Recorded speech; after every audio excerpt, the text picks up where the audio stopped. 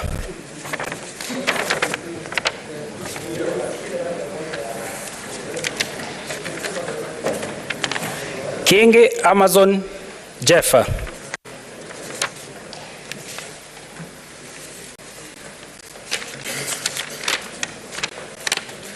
Kingi Amazon Jeffa.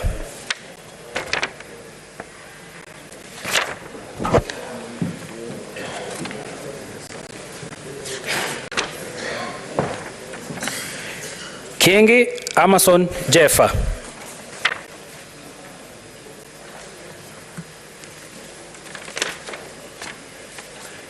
Kingi Amazon Jeffa.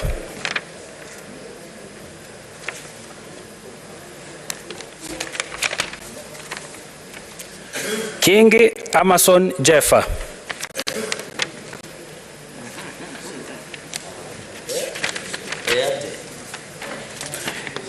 Kingi Amazon Jeffa.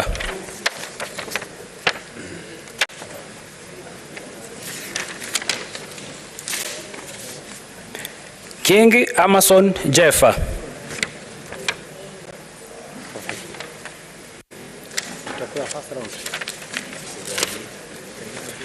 Kingi Amazon Jeffa.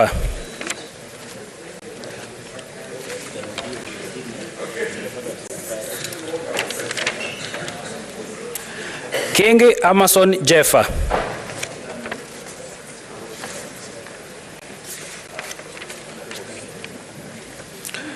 Kingi Amazon Jeffa.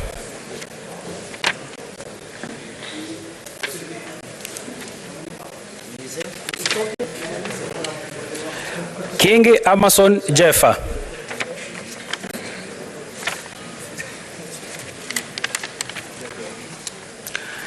Kingi Amazon Jeffa.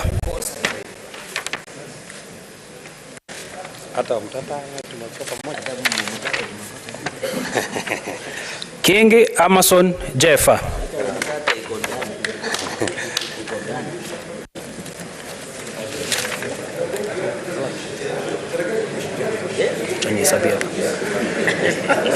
Kingi Amazon Jeffa. 1, 2, 3, 4, 5, 6, 7, 8, 9, 10, 11, 12, 13, 14, 15, 16, 17, 18, 19, 20, 21, 22, 23, 24, 25, 26, 27, 28, 29, 30, 31, 32, 33, 34, 35, 36, 37, 38, 39, 40, 41, 42, 43, 44, 45, 46.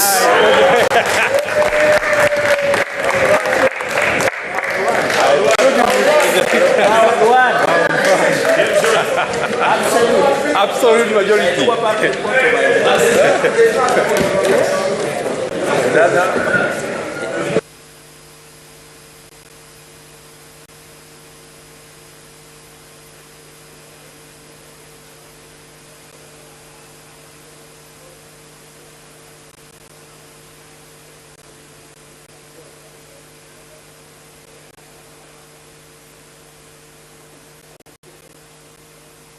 Honorable Senators, please Please resume your seats.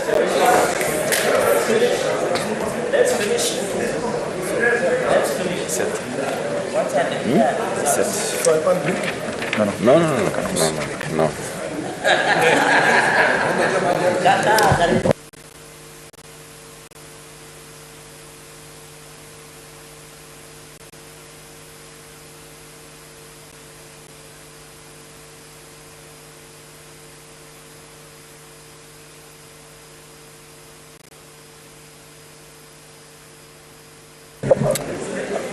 Honorable Senators, please take your seats. Please take your seats. Honorable Senators, let's take your seats. So, Honorable Senators, I wish to announce the results of the election for Speaker, the ballot that we have undertaken. Alwachir Isaac Alwach Polo, 0. George Bush, 0.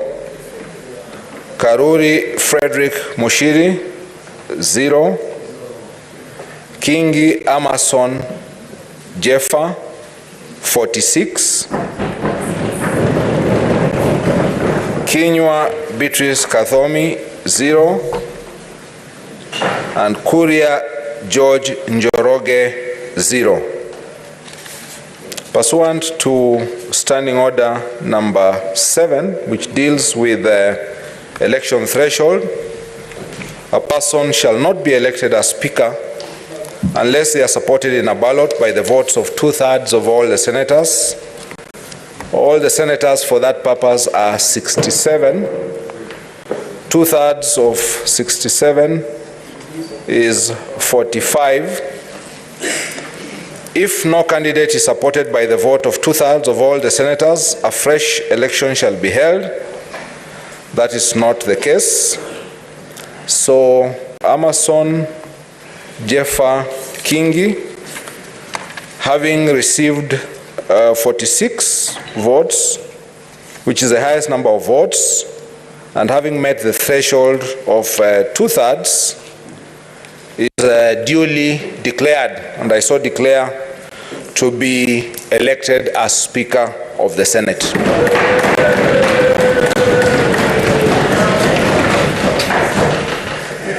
And before we go to the swearing in, and the rules require that upon the conclusion of the voting, that Standing Order number 10 about custody of ballot papers, immediately the results are declared, which I have declared. All the ballot papers used in the election of Speaker shall be packed and sealed in the presence of the Senate. So we want to pack them and seal them in the presence of the Senate. All the ones that have been used should be sealed.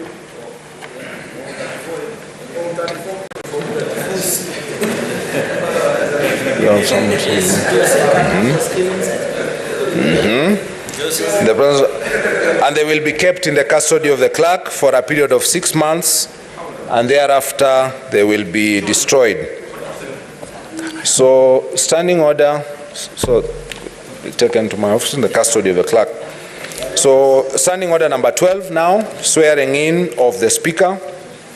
Immediately following the election of the Speaker, the clerk shall administer the oath or affirmation of office of the Speaker to the Speaker in the presence of the assembled Senate. So I will now proceed to direct that the Sergeant at Arms proceeds forth and finds the said Amason Jeffa Kingi and brings him to the chamber, whereupon we shall administer the oath to him. The Honorable Senators, immediately thereafter, the Speaker will take the chair, the duly elected Speaker will take the chair, and the clerk will resume his place at the table as clerk.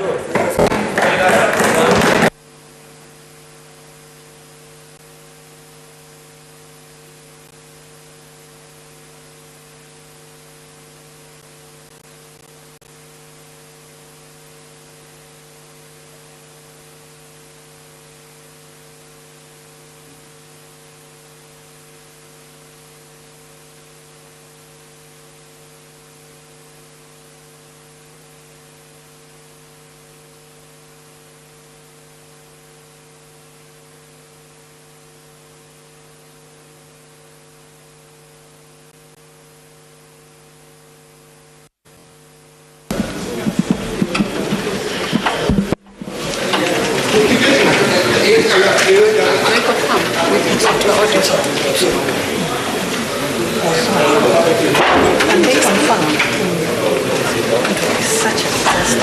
It was in the morning.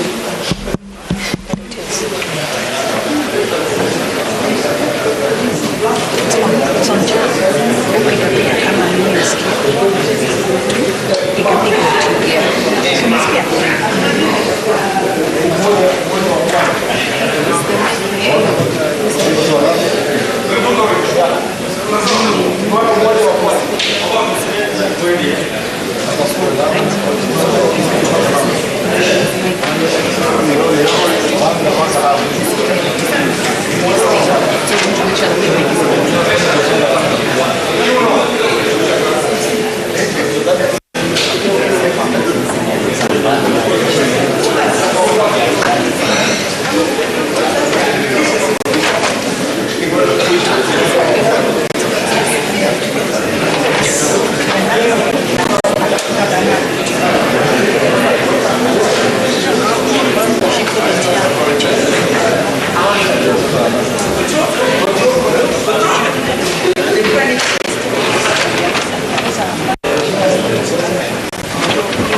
Thank you.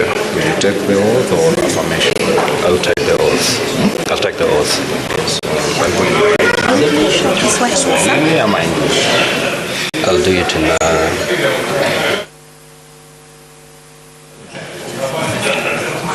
let me do it in Swahili. Let me do it in Swahili.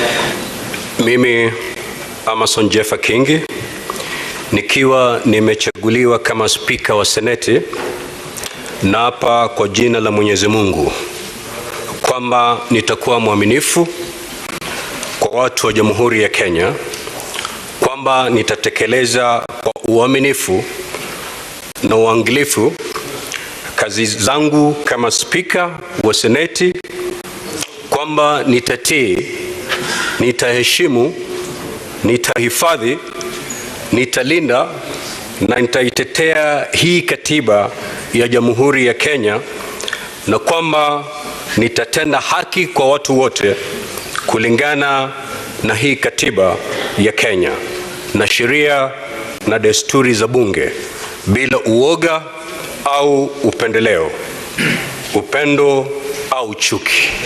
Ewe Mwenyezi Mungu nisaidie. Thank you. Thank you. Kuja upande wa pili, tia sahihi.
Honorable Senators, Mr. Speaker.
That I will bear true faith and allegiance to the people and the Republic of Kenya.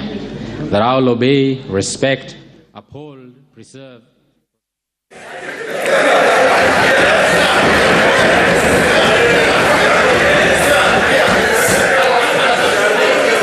Honorable Senators, distinguished guests, ladies and gentlemen, I'm profoundly humbled and overwhelmed by the great honor and privilege you have bestowed upon me by electing me as your Speaker of the 4th Senate and the 13th Parliament of the Republic of Kenya.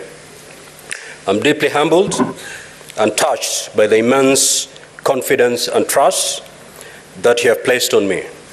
I therefore accept with humility and pledge that I shall perform to my utmost ability the constitutional responsibilities and duties of the office of the Speaker of the Senate for the next 5 years with due diligence and decorum.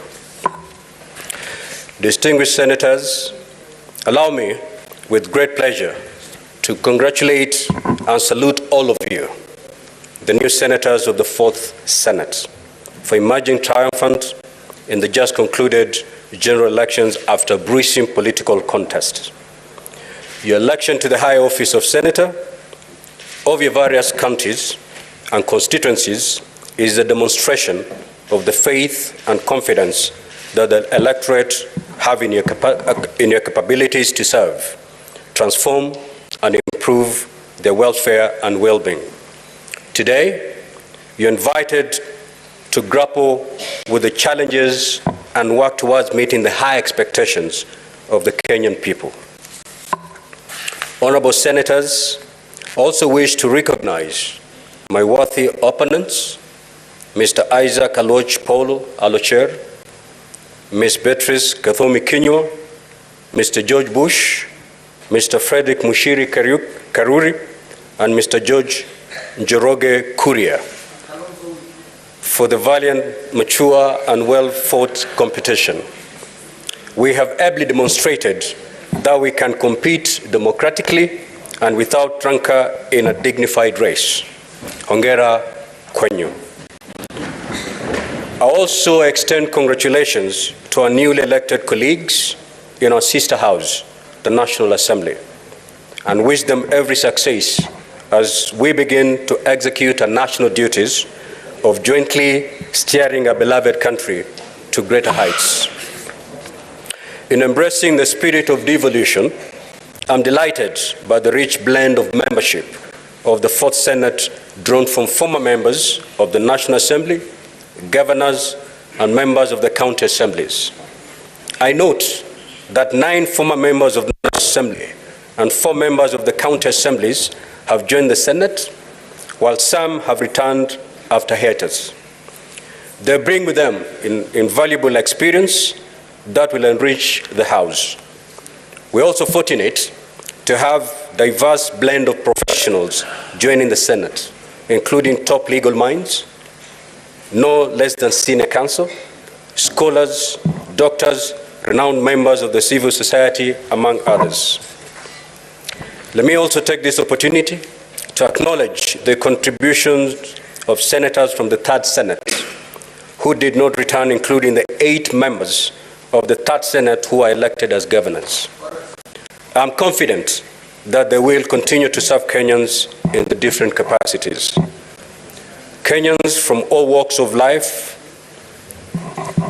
deserve a pat on the back for demonstrating to the entire world that we have a mature and vibrant democracy following the peaceful general elections held on the 9th of August 2022, and the subsequent petition filed and concluded at the Supreme Court.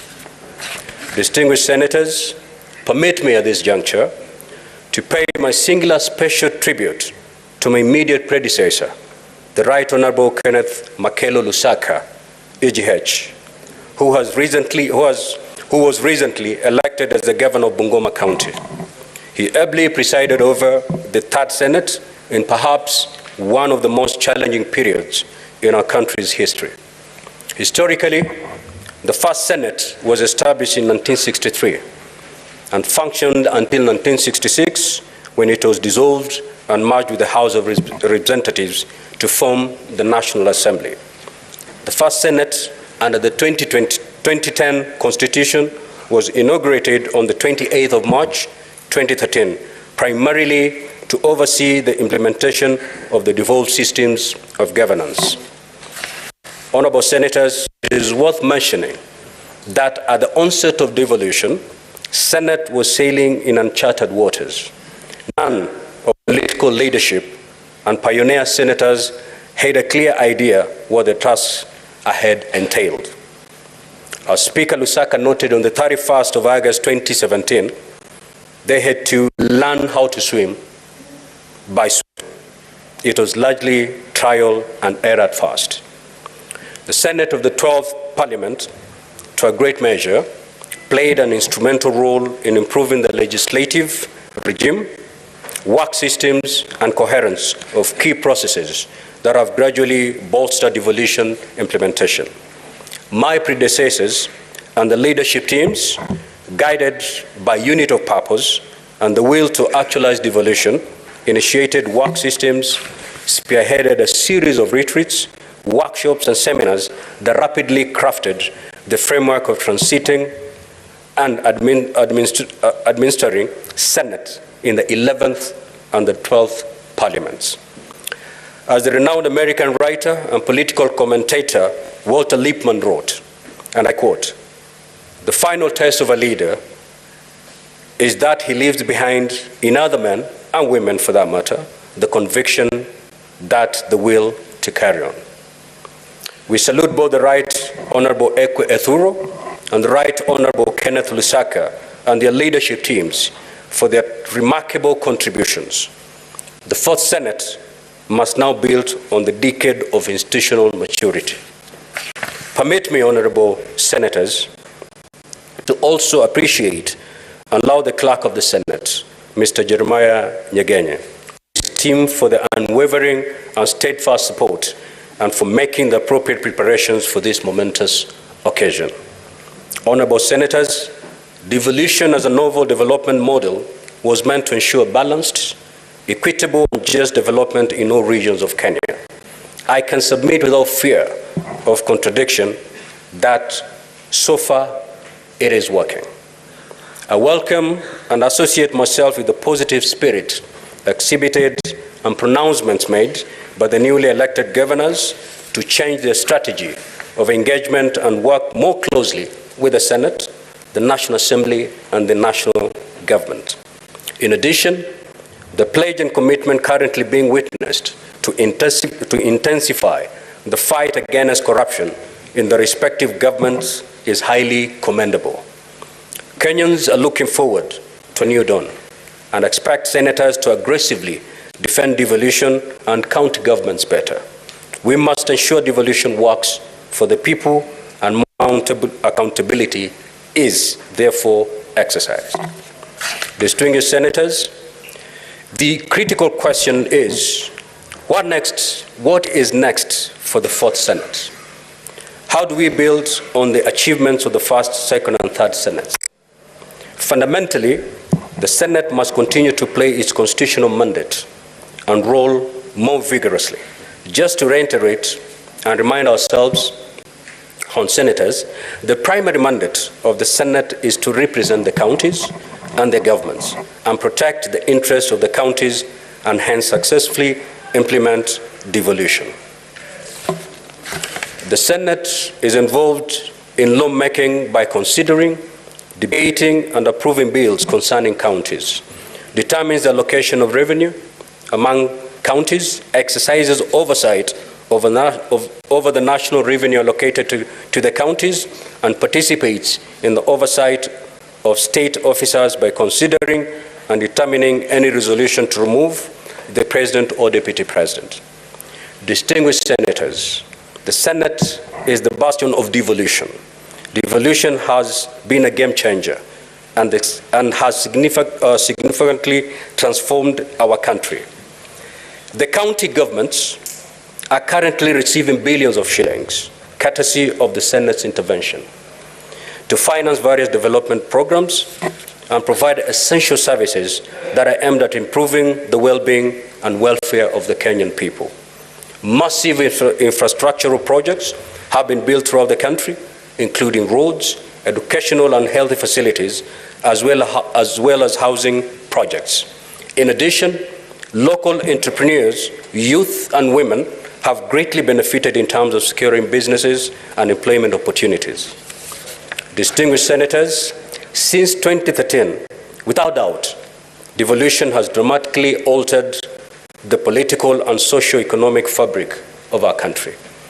Kenyans are currently reeling and undergoing tough economic times. The Senate is duty-bound to be more sensitive to the dictates and aspirations of the ordinary mwananchi. Going forward, honorable senators, with the rich blend of its membership, it is incumbent upon the Fourth Senate to play its due constitutional role and ensure that national and county governments deliver on their mandate to improve or lighten the burden of our people. We hence cannot rest on our rollers. We must build on the foundation already created. Achievements made and strive to make devolution work more effectively and better. We must initiate and enact more devolution-compliant legislation and bills, since our predecessors have already identified a number of gray areas in our devolved systems of governance. We will adopt a proactive approach in our pursuit to make the Senate an effective governance institution to Kenyans and let Senate be the sanctuary in times of distress. I urge and encourage Kenyans to make the Senate their beacon of sobriety and hope. The first Senate will strive to reach out and harmoniously work with the National Assembly. Hitherto, supremacy wars witnessed in the past between the two houses have tended to foment unnecessary acrimony and grandstanding, which adversely impacted on the legislative outputs. I call upon and encourage honorable senators here to address emerging contentious legislative challenges and resolve them within stipulated mediation frameworks while adopting collegiate approaches, noting that these processes are intended to serve the best interest of the people. That is how tangible and progressive milestones will be realized by bicameral parliament. Distinguished senators, I also wish to urge honorable senators to adopt and nurture bipartisan and collegiate leadership approaches that will transform and invigorate the Senate to embrace the various political shades and interests represented in the 13th Parliament and ensure they find their rightful place. Under the new Senate leadership, we will endeavor and ensure to do the following. 1, the Senate work strategy will be reviewed as appropriate to enable senators perform their constitutional and leadership responsibilities through systems that are predictable and adequately facilitated to enable them to deliver effectively and quality services. 2, dynamic and innovative programs and activities of the Senate, guided by the need to respond to key priorities of the counties, shall be initiated to respond to identified challenges. The Senate will continually bolster and strengthen internal collaborative linkages, deepen existing partnerships and engagement between the Senate, national and county government departments and agencies, regional and international development partners, as well as non-state actors, to work closely and harmoniously with the opposition family. Learning and leadership are indispensable to each other. We will ensure continuous capacity development and empowerment of senators and their secretariats so that they can constantly update their skills and expertise and ensure they acquire requisite parliamentary exposure to enable them handle complex and new frontiers of legislative and public affairs.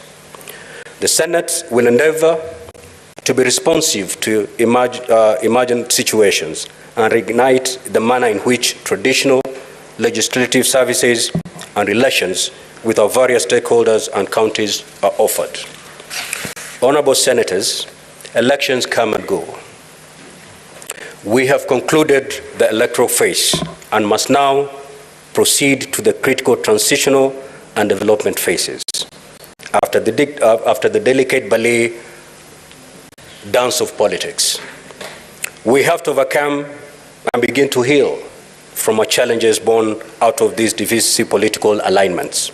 I urge and call upon our people to refocus, embrace unity, and move forward.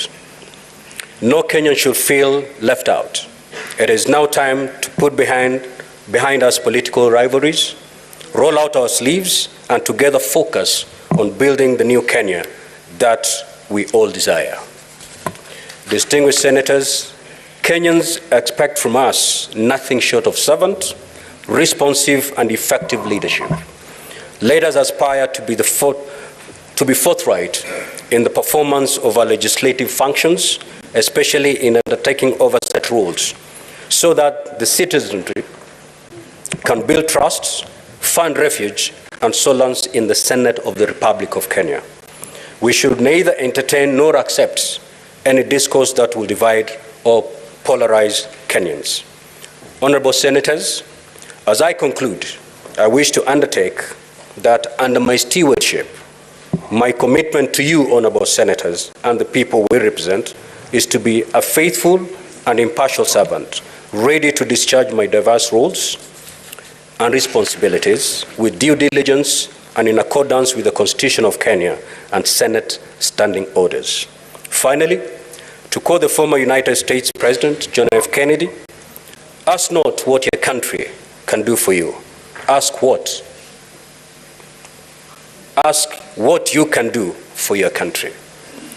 We have a collective, solemn, and patriotic duty and responsibility to rally fellow leaders and Kenyans to put the interests of our country first and move it to the next level of development and prosperity.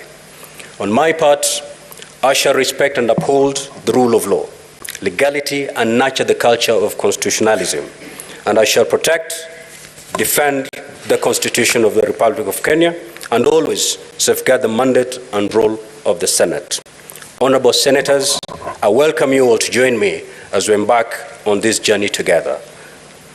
I thank you. May God bless this Senate, and may God bless our country. Thank you so much. Next order, please. Point of order, Mr. Speaker. Point of order.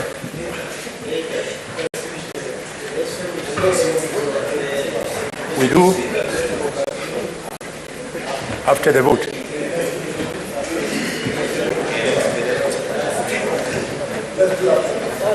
Huh? Yes, the Senator of Kakamega. What's your point of order? Thank you, Mr. Speaker. Mr. Speaker, you'd pardon me. I wanted to make a small acknowledgement for what has just happened, but we have agreed collectively that it can wait until after the second order of electing the Deputy Speaker. Thank you, Mr. Speaker.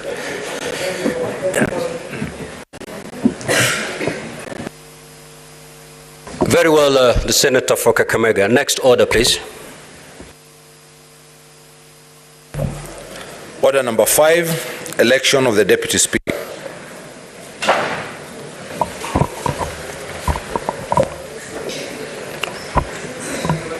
Honorable Senators, Standing Order number 13 provides that as soon as practicable, after the election of a Speaker following a general election, a Deputy Speaker shall be elected.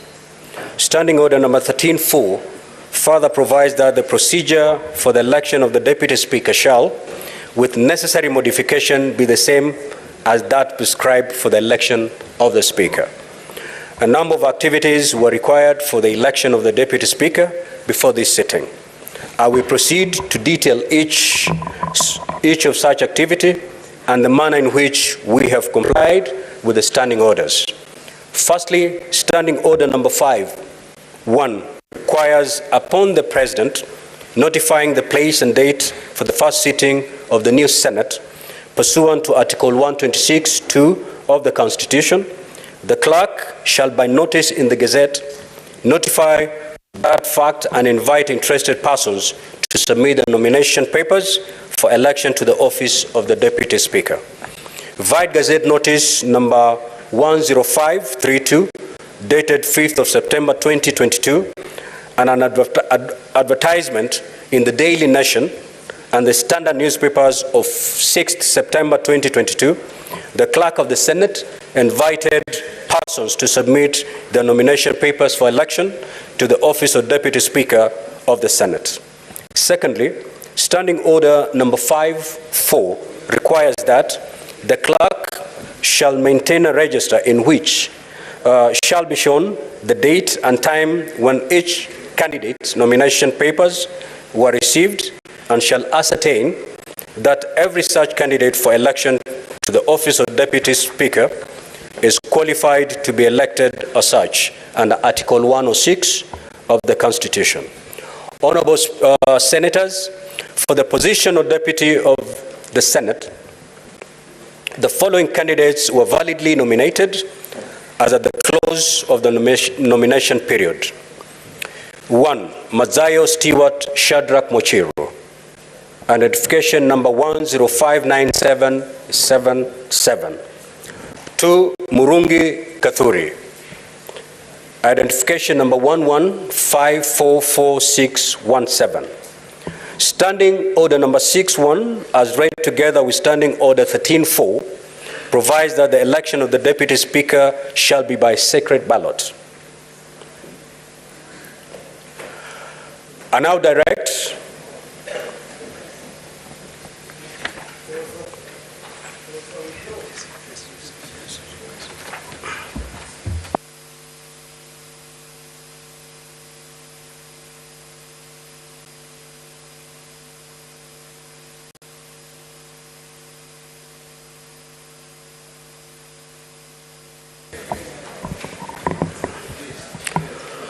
Honorable Senators, pursuant to Standing Order number 8, a candidate may, by written notice to the clerk, withdraw his or her candidature before ballot is started. In this regard, I wish to draw the attention of the Honorable Senators that this morning, by a letter dated 8th September 2022 and addressed to the Clerk of the Senate, Senator Mazayo Stewart Shadrach Mochiru withdrew his candidature for the position of Deputy Speaker of the Senate. Honorable Senators, Senator Mazayo Stewart Shadrach Mochiru, having withdrawn his candidature for the position of Deputy Speaker of the Senate, we now have only one duly nominated candidate for the position of the Deputy Speaker of the Senate. Standing Order number 11, as read together with Standing Order number 13.4, provide that if there is only one candidate who has been duly nominated for election as Deputy Speaker at the expiry of the nomination period, that candidate shall be declared forthwith to have been elected Deputy Speaker without any ballot or vote being required. Consequently, pursuant to the provisions of Standing Order number 11, as read together with Standing Order number 13.4, I hereby forthwith declare Senator Murungi Kathuri to be duly elected as the Deputy Speaker of the Senate I shall now proceed to administer the oath of affirmation of office on the Deputy Speaker.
Tuongee Kiswahili leo.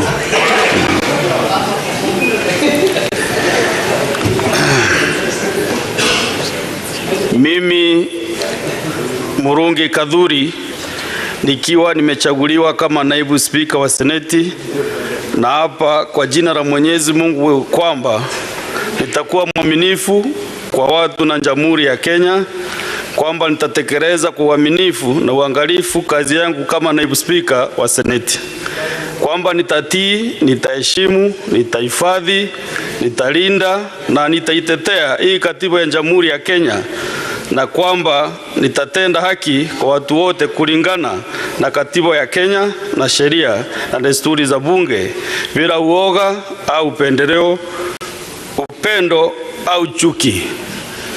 Ewe Mwenyezi Mungu nisaidie. Thank you very much. Thank you. Okay. Thank you.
Honorable Senators, we have prepared for you a reception at the courtyard. So after we rise, we expect all the senators to come for the reception. Point of order, Mr. Speaker.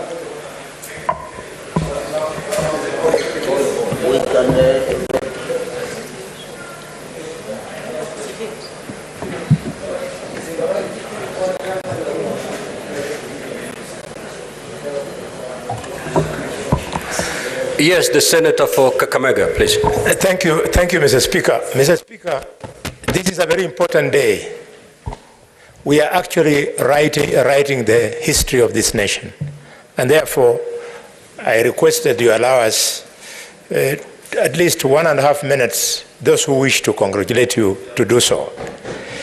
And if you so permit, allow me, Mr. Speaker, to congratulate you for winning this position.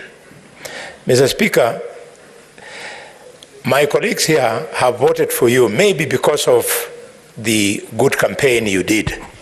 You recall what we went through. But myself, I voted you for that and 2 more reasons. The first one, Mr. Speaker, is that I know that you believe in Parliament. You believe in the power of legislation. And how do I know, Mr. Speaker? Mr. Speaker, when you were the governor of Kilifi, and I was the chairman of the Senate Public Accounts and Investment Committee, Mr. Speaker, I visited your county and visited many other counties. And you are the first governor to build a debating chamber, modern chamber for MCS. I saw that as a commitment to a leader who believes in the role of lawmaking. For this, I voted for you, Mr. Speaker. Mr. Speaker, also, you touched me. I believe in family, and the beginning of family is children. Again, when I visited your county, I saw the kind of infrastructure that you had put in place for early childhood development in education, and I thought you are truly a leader. I congratulate you, and at the same time, I also want to remember the clerk. The clerk has led us very well this morning. There were futile attempts to scuttle this process, but we have succeeded. And because I said history was being made, there was another form of history that was made this morning, Mr. Speaker, that some of your opponents who are actually going to challenge you had one of them, he collected papers both to run for Senate and run for the National Assembly, which was very well. Then he announced that he was going to run, Mr. Speaker, to be the Speaker of the National Assembly. Then he changed his mind and said he was going to run for the position of Speaker of the Senate. Mr. Speaker, Honorable Senator for Kakamega, please confine yourself to the congratulatory message you want to deliver. Yes. Mr. Speaker, I was building my congratulations, but because my brother Justice thinks that he knows where I'm going, I'll allow him that latitude. But at the end of the day, conclude by saying, Kenyans, we must take institutions seriously. If indeed we are taking institutions seriously, the merry-go-round, the go-round that we have seen this morning was not necessary. Every minute spent here is spending public funds. I want to appeal to my brothers on the other side that please let us give this institution the seriousness it deserves. And I believe, Mr. Speaker, when I scan around, you will allow me to brag a little bit that I know you very well. Mr. Speaker, you recall in those difficult days when you came to Parliament, as a very young professional, I welcomed you to Parliament. At that time, you were very handsome, but you have become even more handsome, Mr. Speaker.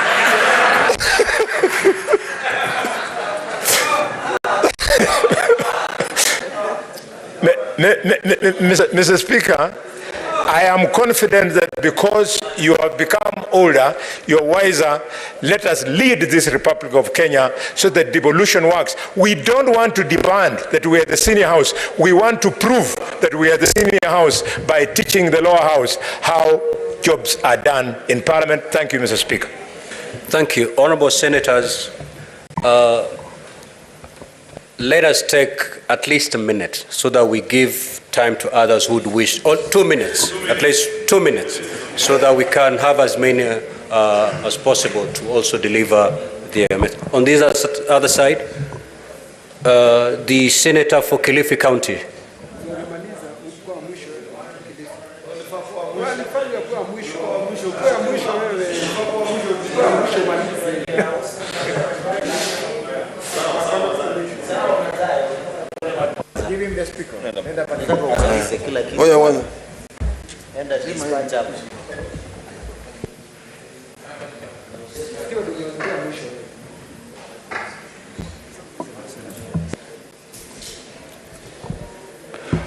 Asante Bwana Spika. Bwana Spika, kitu cha kwanza nataka kutoa kongole kwako kwa ushindi wako katika kura ya Seneta, kuwa Spika wa Senate. Najua hii ni safari ndefu sana, na najua mengi yanatarajiwa kutoka kwako kama Spika wa Bunge hili la Senate. Bwana Spika, vile vile nataka kuwapatia kongole hawa ndugu zangu wamesimama na wewe.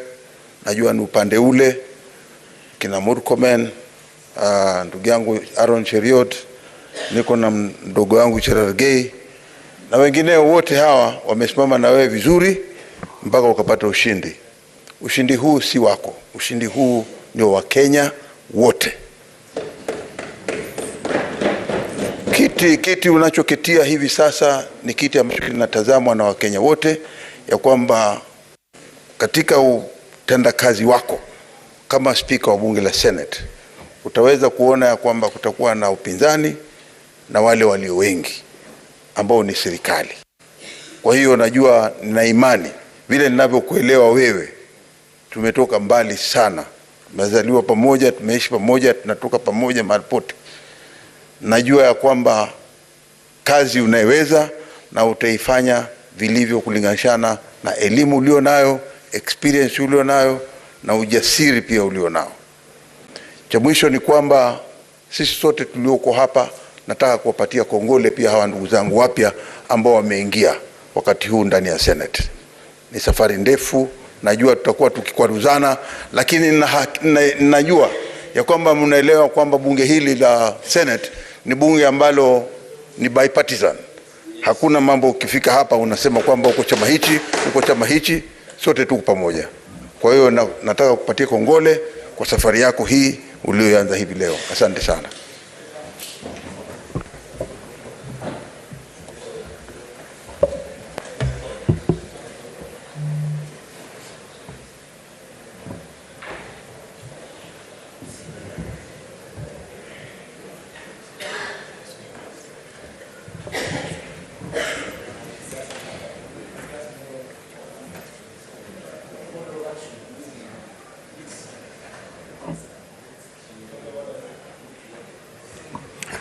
Senator Murkomen.